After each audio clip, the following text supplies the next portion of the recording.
Inaprubahan na ng Pambansang Pamahalaan ang 4 billion pesos na pondo na inilaan para sa rehabilitasyon ng infrastruktura sa lalawigan ng Cebu na napinsala noong huling bahagi ng 2025 dahil sa lindol at bagyong tumama sa lalawigan.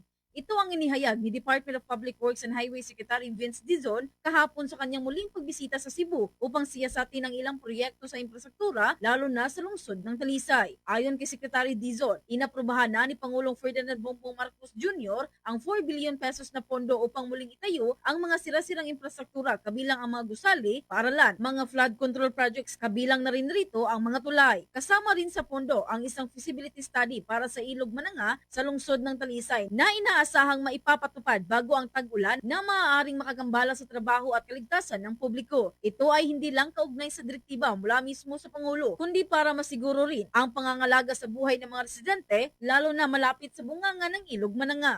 The President has already approved a total of 4 billion pesos for the reconstruction since the time na magka-earthquake and Pino and others. So kasama dito yung reconstruction ng schools, ng roads and bridges and public buildings, and also the repair and reconstruction of all the damaged flood control structures. Plus, a feasibility study for the Mananga River Basin. Lahat yan total 4 billion over and above ito sa 2026 budget. Mula rito sa lungsod lawigan ng Cebu, Bombo Jonah Cañete, and this is Bombo Radio Philippines, the #1 and most trusted source of news and information. Basta Radio, Bombo!